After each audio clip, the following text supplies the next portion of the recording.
People united. We're all out here needed. We're all out here today to support our young heroes who have slept in the 2-seater street in VS headquarters for 3 nights in order for Cammie Anderson to meet with them. She finally met with them today after 3 days, and she was forced to do that. These students, these young people, are our heroes, and they were led by Roberto Caballos, who's going to speak. All right, Roberto? Never be defeated.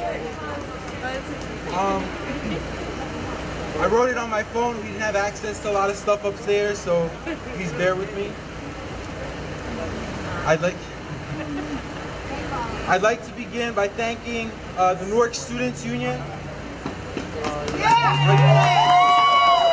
the teachers, the clergy, the community, the school board members, elected officials, and anyone else that has offered us genuine support over these tough 72 hours. I'm humbled to report that after 72 hours of occupation of Chris Christie's state-appointed superintendent, we are winning. Cammie Anderson never wanted to meet with our students. In fact, she never wants to meet with anyone who she's remotely accountable to. The fact of the matter is that we never wanted to sleep in at 2-Seater Street. The students never wanted to organize district-wide walkouts. The students never wanted to go to Washington, D.C. to have a dialogue with Cammie Anderson, but it's the only way we know how to get her attention. She has plenty of opportunities to meet with the students, the parents, and the teachers through the school board meetings, but she chooses never to come. Whenever the superintendent is confronted with opposition, she runs. We saw this when she left the public school board meetings 9 months ago. We saw this when she ran for parents and students in DC. And on Tuesday, she tried to run, but she didn't get too far. To no comfort of her own, Cammie Anderson was forced to meet with the students that she serves.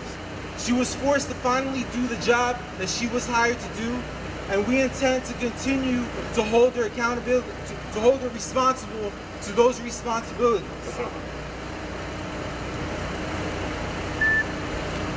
With that said, the damage is already done. I don't think there's any way to fix the damage and the communication with this community. I think that we've done our part, and the only place for Cammie to go is outside of the city of Newark, and we continue to demand her resignation. And with that said, I want to bring up the students to speak to the experience and the meeting that we had with Cammie Anderson this morning. Thank you very much. Roberto Caballos. R-O-E-R-T-O, last name C-A-V-A-N-A-S. Are you a student? What's your title? Lead organizer with New Jersey Communities United. Right. With that said, I'd like to introduce one of our brave students who I've had the pleasure of knowing for the last 2 years, organizing with, sitting in, running up to board meetings, hooting and hollering wherever we needed to get our point across and to be heard. I'd like to introduce you to Kristen Tokanik, the president of the Newark Students Union.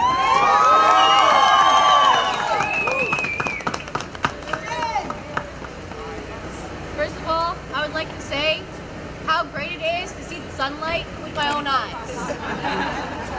The little that's left.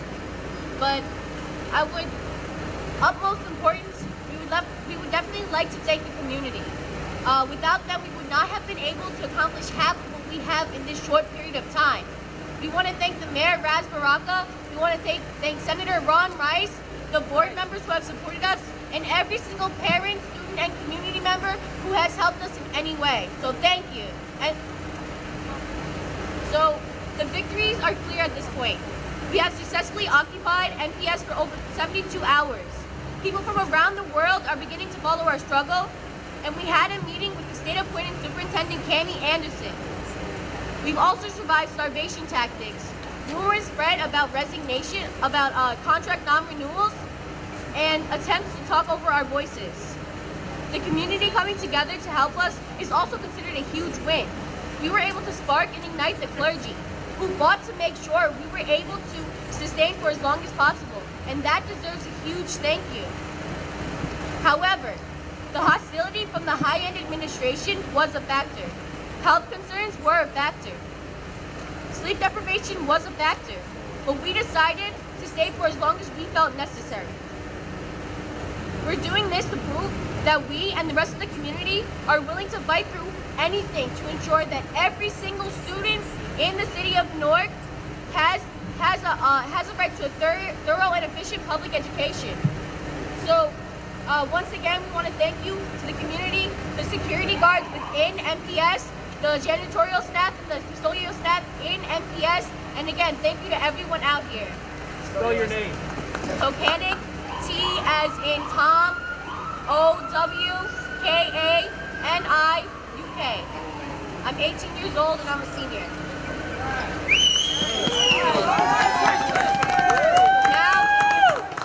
Now I'm going to hand it off to my treasurer, Hector Maldonado.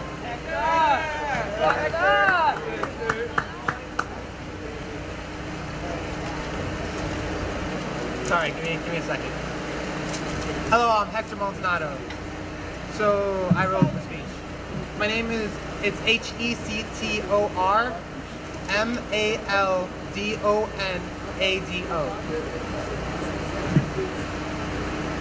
72 hours. 259,200 seconds. Each second is a second we have fought for rights, fought for equitable and quality education, fought for the thousands of students who have suffered under an administration that has constantly and blatantly ignored our voices. And the fight is still not finished. While in the meeting with Cami Anderson, we asked her one simple question. Will you attend the school advisory board meeting on the 24th in Malcolm X Shabazz High School and finally face the community? All we received is Cami saying that she would think about it. Think about it? We've been here in the building for 65 hours before she remotely addressed us, and she will simply think about it. But why don't we think about it? Think about every single public meeting in which Cami has not been a part of. Think about the families being impacted by plans that the community had no involvement in. A plan that has been shoved down our throats to the point where we can't breathe. The community can't breathe.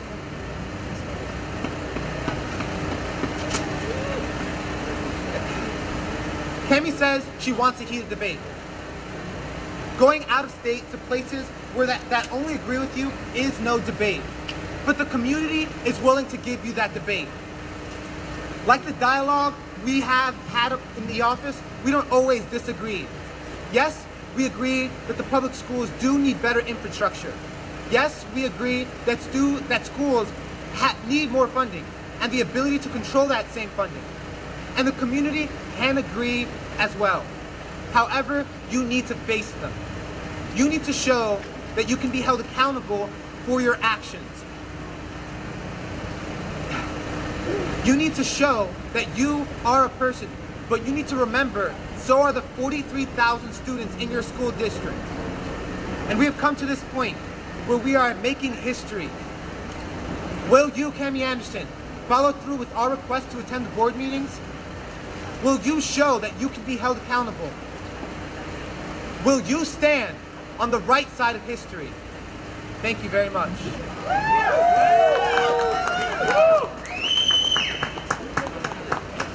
Unlike the superintendent, the mayor of the city of Newark has been supportive, has been here on numerous occasions to check on the health and welfare of our students. We would ask that Mayor Baraka please come forth to publicly give his support of these students and their courage.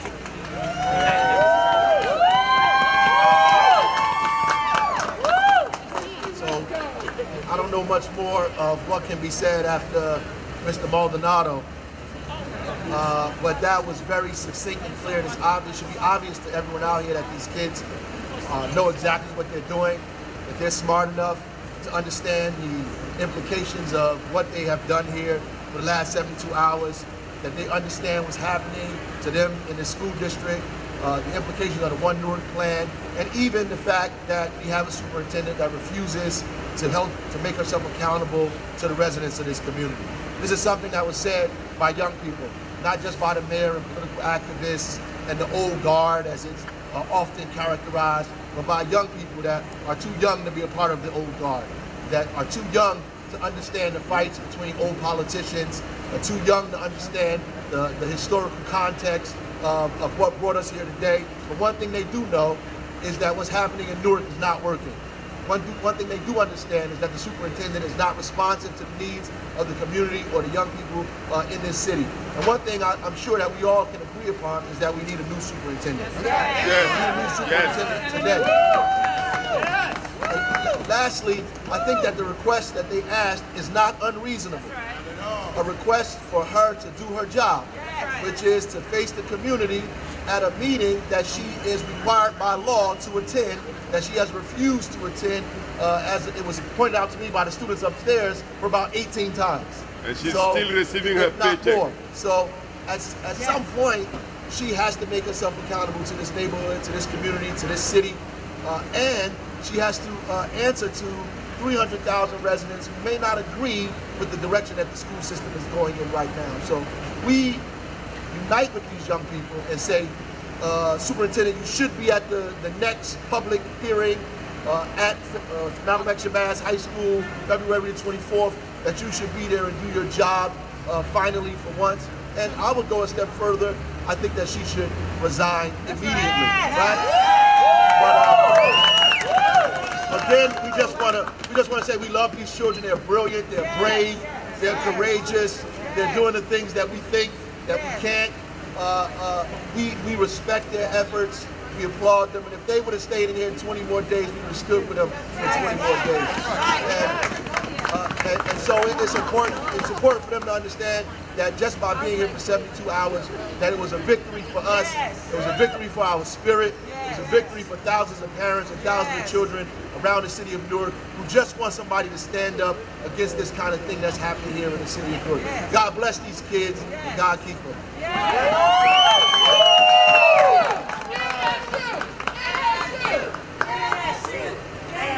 So we can never underestimate the power of committed people who have a passion to stand on principle. The Newark Public Schools Advisory Board members have consistently checked on the students. Many members have come back and forth to make sure that they're okay.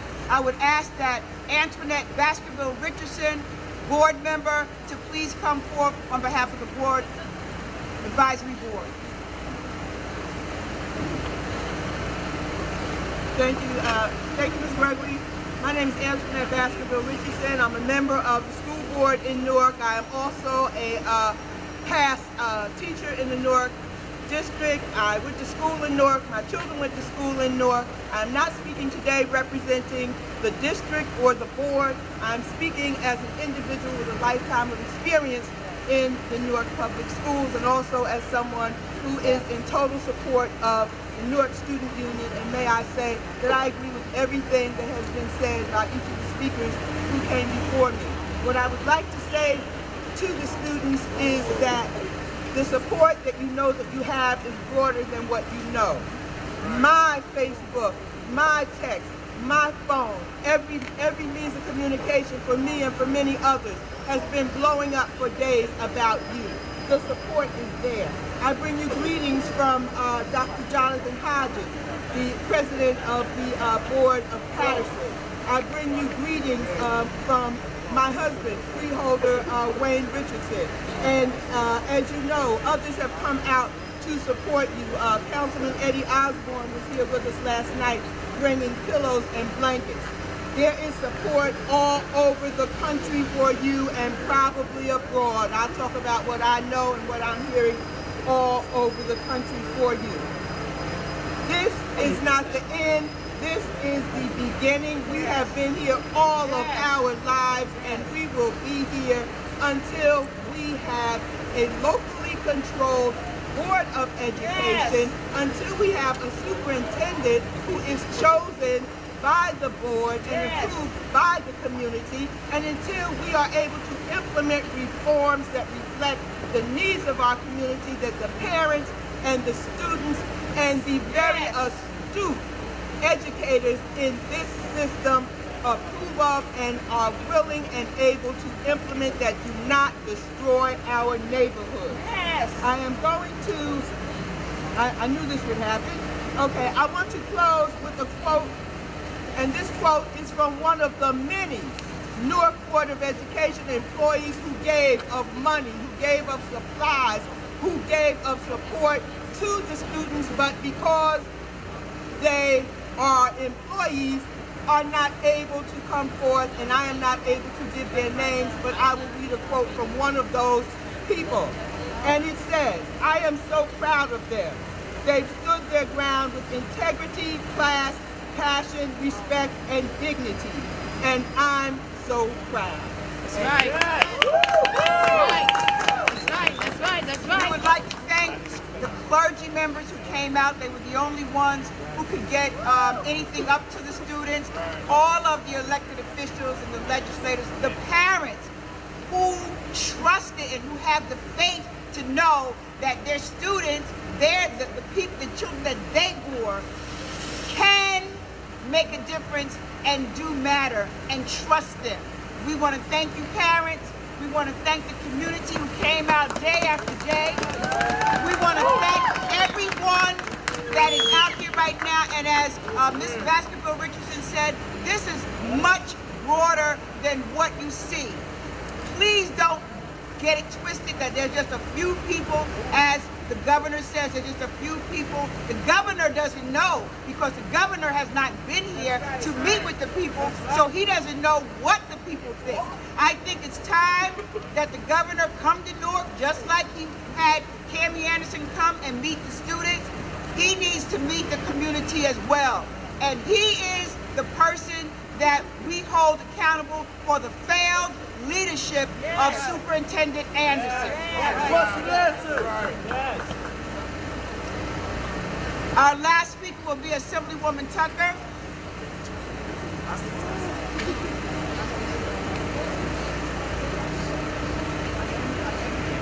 I just want to say I'm so proud because our students made history. And they should be proud because they taught everybody in the city of Newark, the state of New Jersey, what it means to be dedicated to a cause. And we are all so proud of them, and we're going to stand with our students, our parents, and the community till it's over. We will not give up. We shall win, and we shall overcome. All right, so the Newark Student Union are very creative and very intelligent young people who understand the use of social media, who understand some of the strategies that have been used in former civil rights efforts, and they want to end this press conference.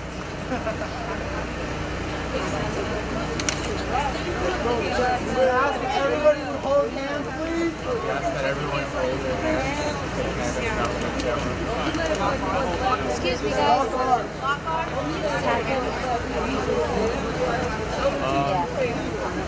So this chant, these 4 lines, we've been chanting since the beginning. Every time we do it, it fills us with strength. It lifts our souls higher than they are already, and they remind us of what we're fighting for. And it goes like this. We have a duty to fight. We have a duty to fight. We have a duty to win. We have a duty to win. We must love and protect one another. We must love and protect one another. We have nothing to lose but our chains. We have nothing to lose but our chains. We have a duty to fight. We have a duty to fight. We have a duty to win. We have a duty to win. We must love and protect one another. We must love and protect one another. We have nothing to lose but our chains. We have nothing to lose but our We chains. have a duty to fight. We have a duty to fight. We have a duty to win. We have a duty to win. We must love and protect one another. We must love and protect one We another. have nothing to lose but our chains. We have nothing to lose but our chains.